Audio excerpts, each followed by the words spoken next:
friends, how are you? I hope you all are doing great. So let's continue with our session on cost accounting systems with the cost bookkeeping that we started in the last lecture, right? And I hope the basic concept was clear that what we are going to study in the cost accounting systems, right? Or what we call it as cost bookkeeping, that how we are going to keep the books.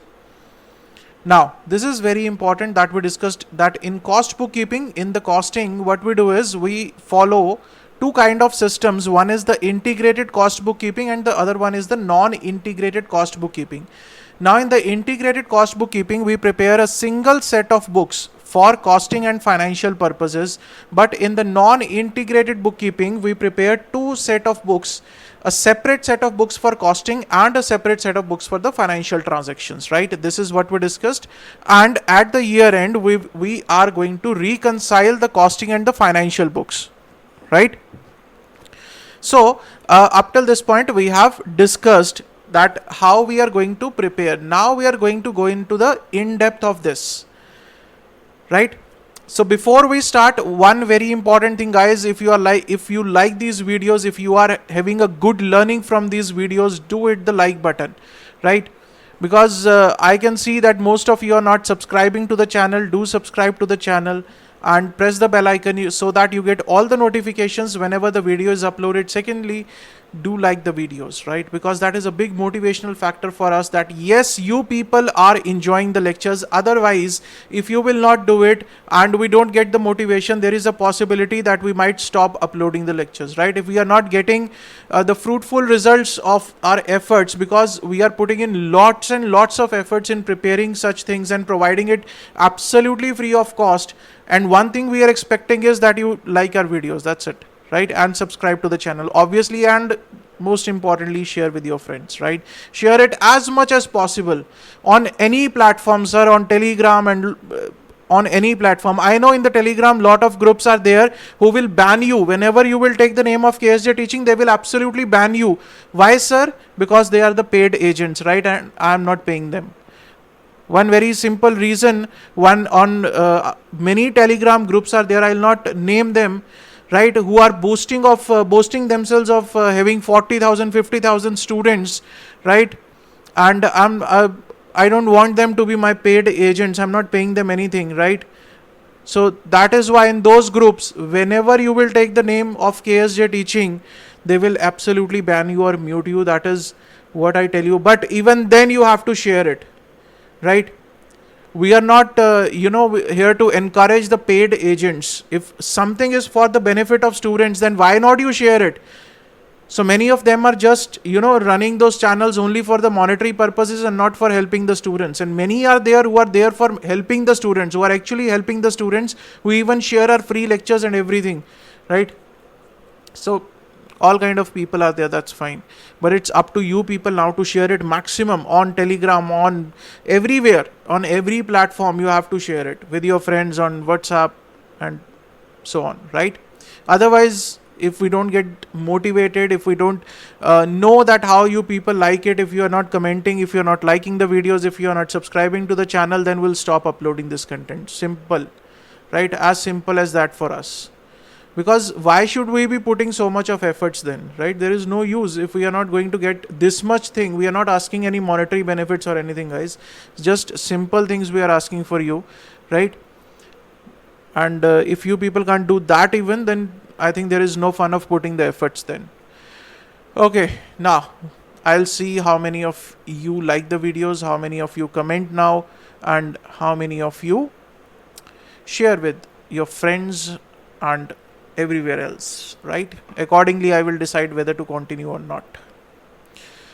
For the time being, we are going to continue, and what we are going to study in this lecture is about the non-integrated cost bookkeeping. This is our topic for this lecture, and for the upcoming many lectures on the cost bookkeeping, we are going to discuss this topic, that is non-integrated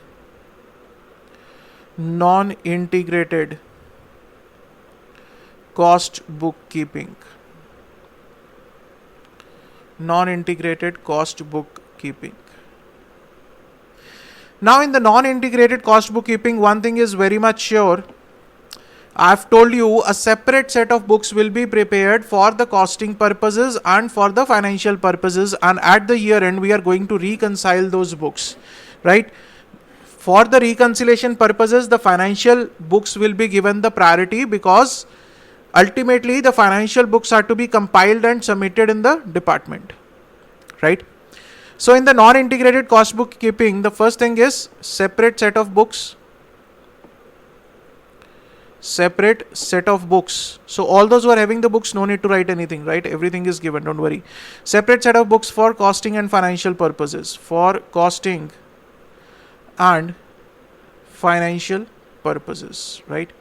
Now, the another important rule here to be followed in case of non-integrated cost bookkeeping. What is that important rule?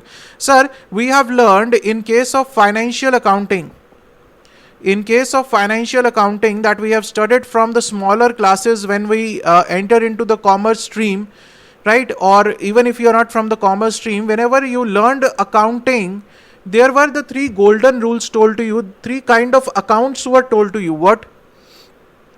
Sir, you were told that accounts are of 3 types. One is a real account, the other one is a nominal account, and the third one is a personal account, isn't it? You must have heard about this. If you are from a commerce background or an accounting background, or if you have studied the basics of accounting, you must be knowing this, that there are 3 kind of accounts. One is a real account, the other one is a nominal account, and the third one is a personal account, right? This is what we have learned in the financial accounting. Now, what is a personal account? Like Ram Sham, the name of the person, Ram Sham John, right? X Limited. So these are all what? These are all personal accounts. What is a real account? Real account is the one which is carried forward to the next year, like cash, bank, etc., right? The balance of the account is carried forward to the next year. What is a nominal account? Sir, the balance of the nominal account is not carried forward to the next year, right? Like sales, we carry forward to the next year. Whenever you are preparing the profit and loss and balance sheet, do you carry forward the sales in the next year? No, sir. Sales, purchases, etc., right? So all those accounts which are not carried forward, all the expenses, right, which are not carried forward to the next year are the nominal accounts, and which are carried forward are the real accounts, which are not carried forward are the nominal accounts. Now listen to the golden rule. In case of costing books, in case of cost non-integrated books, in case of costing non-integrated books, what you have to do is you have to prepare only nominal accounts. Right, sir? Sir, if we are going to prepare only and only nominal accounts, then how we are going to do the double entry? There is a question. Sir, if we are going to ignore the real and personal accounts, then how we are going to do the double entry? Did I tell you that you have to ignore the real and personal accounts? No, I never said that. I'm saying you have to prepare the nominal accounts. That's it. Right? Now, for the real and personal accounts, for real and personal accounts, a single account is opened,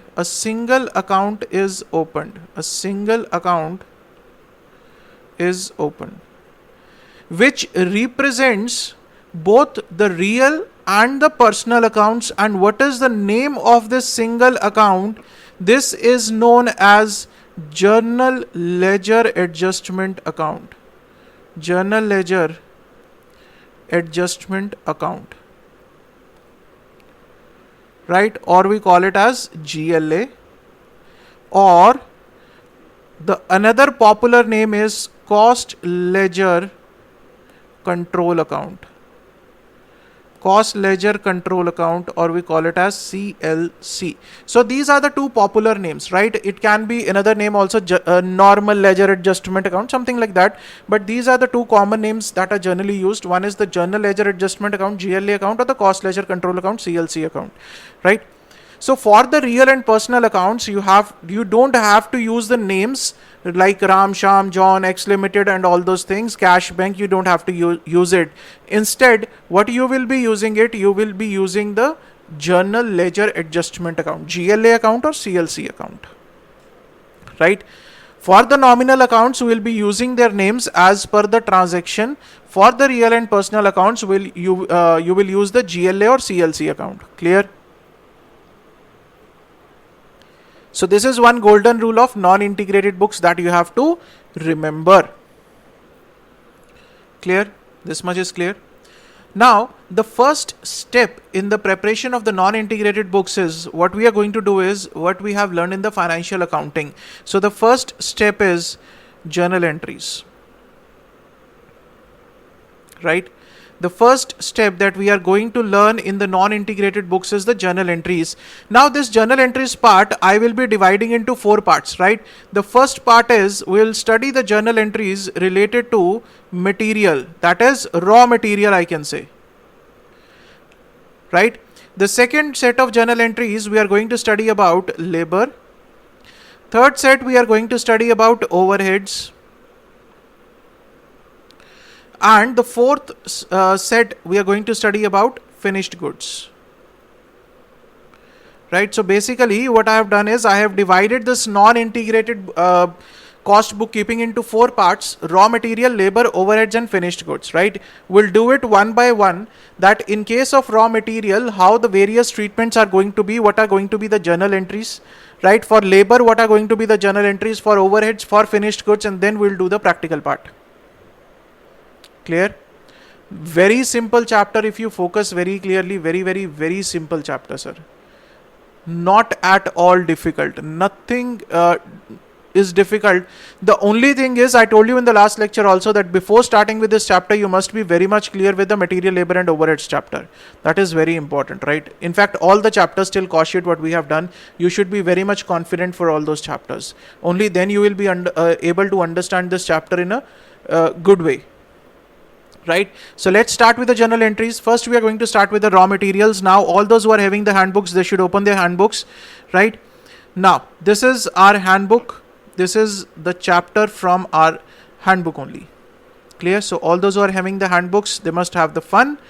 And that is why I told you that these handbooks are definitely very important, very helpful for you people in the examination also. While revise, you don't have to write anything, just listen to it very carefully and focus it, right? So what I have done here is I am saying the non-integrated account bookkeeping, I am dividing into 4 parts. One is material, second is labor, third is overheads and fourth is finished goods. So first I am going to start with material, right? What are the possible journal entries related to material? I will be covering those journal entries here. So the first entry is material purchased on cash or on credit. Now what will be the journal entry? Just listen to it very carefully. Just one journal entry I'll be discussing. So the first entry says material purchased. Material purchased. Now what will be the entry for it in the financial books? Now if we talk from the financial books point of view, forget about the costing books. If we talk from the financial books point of view, can you tell me what will be the journal entry?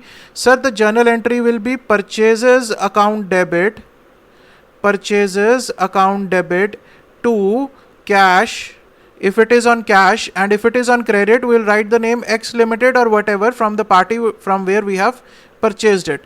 Isn't it? This is going to be the journal entry in the financial books. Very simple, sir. Purchases will be debited and the cash or the X Limited will be credited depending upon the whether the entry is on cash or credit. Simple.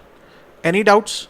Now coming to the cost books. Now tell me the entry in the cost book. I just told you people that now this cash or X Limited is what? This cash is a real account. And what is this X Limited? This is a nominal account, right? Do we take the real or nominal account in the cost bookkeeping? In the non-integrated cost bookkeeping, do we take the real or the personal accounts? Just let me know. No, sir. We do not take the real or personal accounts, and instead what we write is GLA or CLC account. So what I am going to write is, I am going to write to GLA account. Any doubt? Now, what about purchases? Sir, this is a nominal account, so can we write it as purchases account debit? Yes, you can, but what happens is the person who is sitting in the store, he is not, well versed with the financial terminology. Now this purchases is a financial terminology. The one person who is sitting in the storeroom, he doesn't know this purchases and all those things. He is not well versed with this terminology. What he do is, he will say the raw material is coming into my store, right? So he says, I will not use this word purchases, sir. I don't know what is purchase. I don't know what is sale. He says, I will use the word stores ledger control account. Stores ledger control account. That the raw material is coming into my store, so I will debit my store. For that, a specific word is given, that is store ledger control account, SLC account, to GLA account. Simple. Remember one thing, just simply I am giving you the shortcut. Anything which is going to increase will be debited, and anything that is going to be decreased is to be credited. Simple. Right? Debit what comes in, credit what goes out. Right? If something will come into the store it will increase, so we are debiting the stores, and credit what goes out, right? The cash or anything will go out, so instead we are crediting the GLA account. Simple rule. Right? We are following the financial rule only, sir.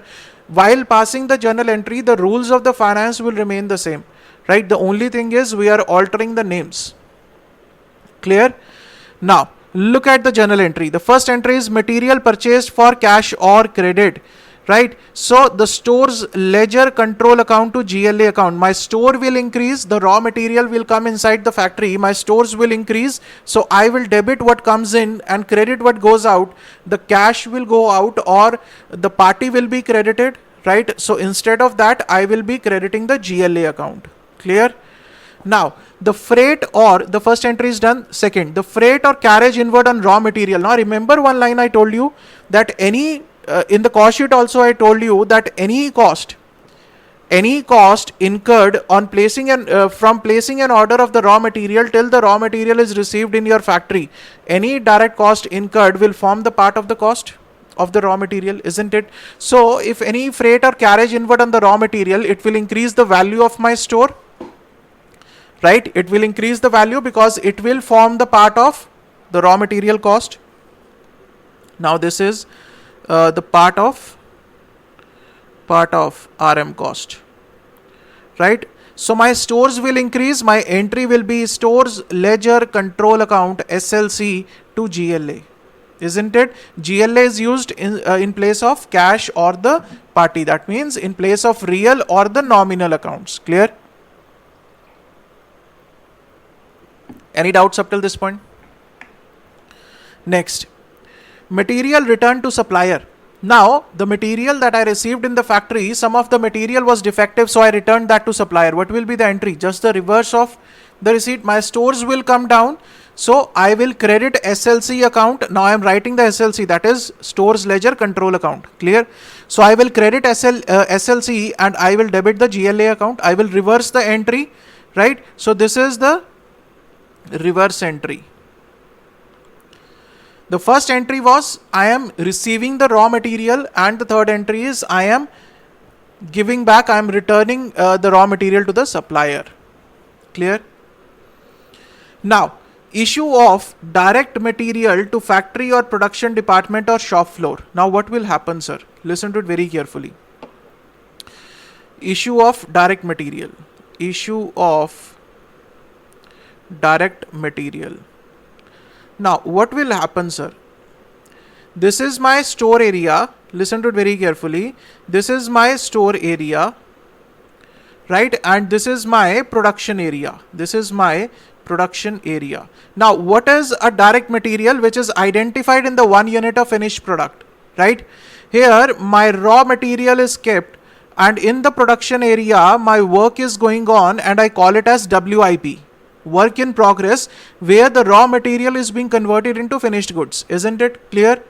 So now he says an item moves from the store and it goes from there. Now I told you the general rule. What will reduce? The store will reduce, and what is the name given to the store? SLC account. So what I will say to SLC account? Any doubt? What will increase? My work in progress will increase because the raw material has been shifted from store to the production area. My work in progress value will increase. So anything that is increasing, WIP, ledger control account debit. Clear? So what has happened is the raw material has moved from store to work in progress. My work in progress will increase and the store will decrease. So this is the entry, WIP ledger control to SLC account. Sir, why WIP? Because this is a direct material which has been identified in the 1 unit of finished product. Now finished product means my WIP, where the raw material is being converted into finished goods. So I will directly absorb that cost in the, not absorb, that is directly identified in the 1 unit. Any doubts? Now, return of material from factory to storeroom, the entry will be reversed. That means now the this is flowing from here this way. Now WIP will decrease, so I will write 2 WIP. The material was not up to the standard, so the factory area returned to the store, right? Here it will be SLC account debit, right? The entry will be reversed when the material is coming back from the factory to storeroom. Next. Now, the next, listen to it very carefully. Issue of indirect material to factory or issue of material to repairs. Now, listen to it very carefully, right? Issue of indirect material.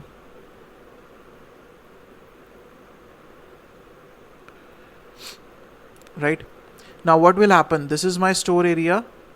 This is my store area where I am keeping all the material, whether it is a direct material or an indirect material, right? I am keeping all my material in the store. Now what is happening is this material is flowing out of this store, right? So that means I will credit the store to SLC account, right? Now he says this indirect material is being issued to the factory, right, where there is WIP, work in progress going on. That is, here the raw material is being converted into finished good. But sir, is indirect material directly identifying in this 1 unit of finished product that is being manufactured? Just answer yes or no.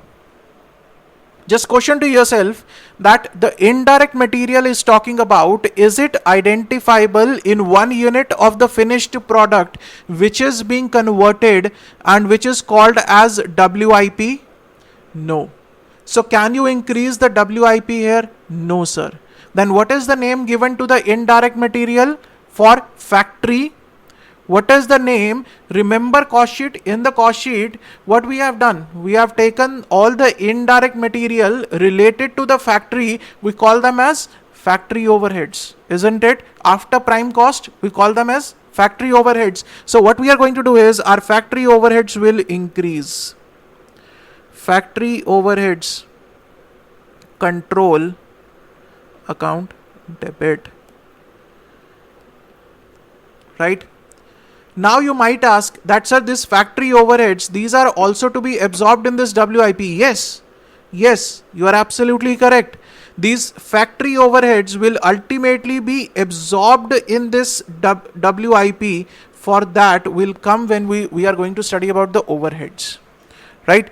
But when we are talking about the material, the first entry will be factory overheads to SLC, right? It will not be WIP to SLC, right? The absorption of factory overheads into 1 unit of finished good, what we studied in the chapter of overheads, the absorption, that entry will be separate. Clear? That I will discuss when I will discuss about the overheads. That is after 2-3 lectures. Right? 1 or 2 lectures basically. Right? Issue of indirect material to factory. So factory overheads to SLC.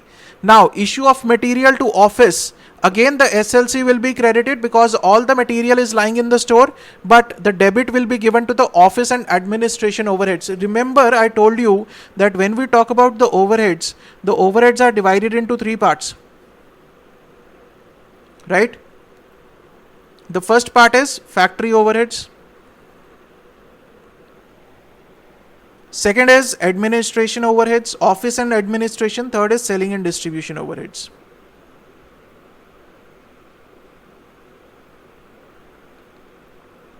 This is what I told you. That is why I am saying again and again that all the chapters that we have done so far are very, very important for you people before you start with this. Now, the expenses related to the factory have been taken to the factory overheads. Now, if there are any expenses which are related to office and administration, these will be taken to office and administration overheads control account. Right? Then issue of material to sales office. Now, these are related to selling and distribution. So, selling and distribution overhead control account. Clear? Simple. Nothing to worry about it. So, the issue of material can be direct and indirect. Just listen to it very carefully. I'll tell you in the flow chart now. Issue of material. We'll talk about issue of raw material. Right? Now, when we are talking about the issue of raw material, 2 things, it can be direct or it can be indirect. Right? If we are talking about the direct one, that is very simple. It will be taken to WIP. Now, if we talk about indirect can be again further divided into 3 parts. One is related to factory overheads. The other one is related to office and administration overheads. Right? And third one is related to selling and distribution overheads. Right? So this, in case of factory overheads, we'll take it to the factory overheads control account. Right? Here we'll take it as office overheads control account. Office and administration. Here we'll take it as selling and distribution overheads control account. Right? So you should remember this flow chart regarding the issue of raw material. Any doubts up till this point? Shall we continue? Okay. Next is the abnormal loss of material from the storeroom. Like theft. What can be the abnormal loss? Like theft.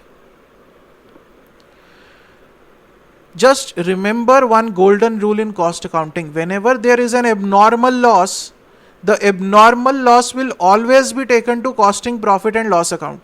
This is what you have to always remember. This is like a golden rule in cost accounting. Right? This is always to be taken to costing profit and loss account. Now, if it is a loss, right? So we'll debit the loss or credit the loss. Just think about it. The loss is to be debited or credited to profit. So obviously debited. And the stores will decrease. So SLC will be credited and the costing P&L will be debited. Any doubts? Next is the normal loss of material from the storeroom. Now just remember one thing about the normal loss. If it is a normal loss, what we do? This normal loss will be recovered from the number of good units, isn't it? This normal loss is going to be absorbed in the number of units, right? Because this was expected to happen. Normal loss is expected to happen, pilferage or some kind of evaporation that we are expecting it. Right? So normal loss will be recovered from the number of good units. So you can write it down if you want to. What I am saying, the normal loss of raw material,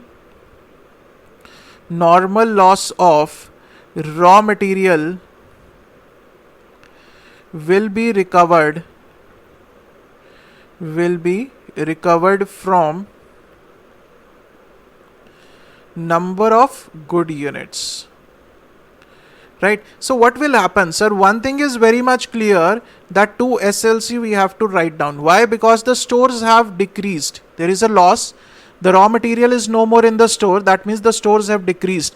Now, if we are going to absorb that cost in the 1 unit of finished goods, that means my WIP will increase. WIP ledger control account debit. So this is the entry for normal loss. So the entry is WIP to SLC. There is another way of doing it. First you debit the stores adjustment to SLC, then stores WIP to stores adjustment, or simply WIP to SLC. This is the best way of doing it, nothing else. Right, sir? Any doubt? No doubts. Very good. Now, moving on. Next part. Material transferred from job number 101 to job number 108. Now, the material on which job will decrease and which job will increase? Simple. So WIP, this is obviously, if it is a job, that means it is from WIP ledger control account, job number 108, because this is the receiving job, right? The stores of this job will increase. So this is the receiving job. Job 108 will be debited and job 101 will be credited. Any doubts? Right? Now, sale of material. What is the sale of material, sir? Sometimes what we do is we sell the raw material as such. Instead of converting the raw material into finished goods, say one of my friends came to me, he is in the same line as me, right? He is finished with his raw material and is not able to find that raw material from the market. He comes to me, he says, if you are having some raw material, please sell it to me. I am having the surplus raw material. Now I decided to sell it to him. Right? So I say, okay, don't worry, you are one of my buddies. So what do you do is you take some of the raw material from me. I will sell it to you. No issues, right? This is what is, if we are selling the raw material as such instead of converting the raw material into finished good. Getting the point? So if you are selling the raw material, what will be the journal entry that you will pass? Just think about it. Sale of raw material. What will happen? Your cash or bank will increase. Your entry will be cash or cash account debit, right, to sales account, right, to sales account. This is the financial entry. Now if I talk about from the costing perspective, my store will decrease, so I will say to SLC account. Any doubt? Now this cash or bank, I don't have to use it. Why? Because it is a real account. Instead of real account, what I have to use it? GLA account or the CLC account. So I'll say GLA account debit to SLC account. Now what happened? My cost of raw material, I received, say, for 1000 rupees, right? I sold it for 1500 rupees. Obviously, sir, I am a businessman, and as a businessman, I will always look for the profits. I will always look for the opportunities where I can earn the profits, right? That is why I'm doing business. Otherwise, what is the fun of doing business? If I'm not looking for profit opportunities, that why the hell I'm doing business then? Isn't it? So I sold it for 1500, even if he's my best friend, right? I have to do business, sir. I have to earn, right now. So what will be the entry, sir? GLA. What is the cash received? What is the amount? 1500, right? But your store will, what is the value by which your store will decrease? This is debited. What is the value by which your store will decrease? Your store will decrease by 1000 rupees. Now, sir, what is going to be the treatment for the remaining 500? The remaining 500 is going to be my profit, which I will take it as costing P&L account. Costing profit and loss account 500. Clear? Now take another scenario.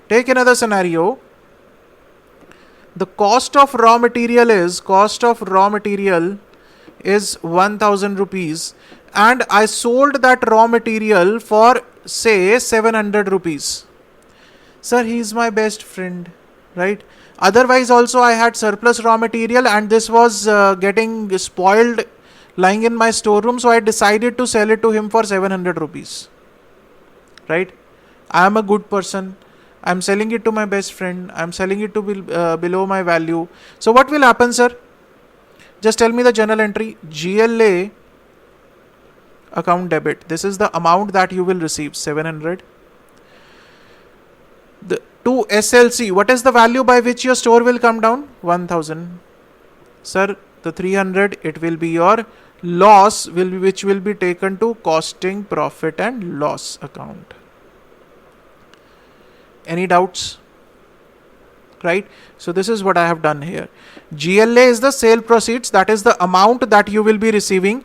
To SLC is the cost of material sold, that means by which value your store will come down. Right? Then costing P&L if profit, costing P&L debited if loss. Clear, sir? Any doubts? Last is material especially procured for a job. For a particular job, you are procuring the raw material. So what we will do is, as soon as the material comes, we will directly issue it to that job. So for that, they are taking it as WIP to GLA. Otherwise, what will be the entry? Just listen to it. You are purchasing the raw material. You will post the entry SLC account debit to GLA account, right? And then what will happen? The next entry will be, you are issuing that material to that job. The next entry will be WIP account debit to SLC account. So if we do the net effect of this entry, I can strike off this SLC account, one debit, one credit. So I can post a single entry as WIP account debit to GLA account, right? This is to be directly posted only in case it is for a specific job, right? Sir, why are we not doing this thing in the regular course? Why are we not doing this in the regular course? Because, sir, in the regular course, say you have received the raw material, worth rupees 10,000 rupees. Worth rupees 10,000. Now, when you are going to issue to the production, you are going to issue in parts, right? You will say WIP to SLC, say worth rupees 3,000 you have issued, so the remaining balance will be lying there. Clear? In case of it is for a specified job, whatever is the amount that you have received, whatever is the stock that you have received, it will directly, the whole of that will be directly issued to the job. That is why we can post a single entry, that is WIP to GLA. Clear? So these are all the entries related to material.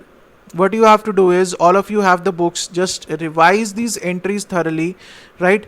Try to analyze one by one entry in the way that I have explained you. If you are not able to understand, listen to the lecture again, right? Try to understand the entry, that how this debit comes, how this credit comes, and try to fit these entries into your mind. This is very, very, very important for you people, right?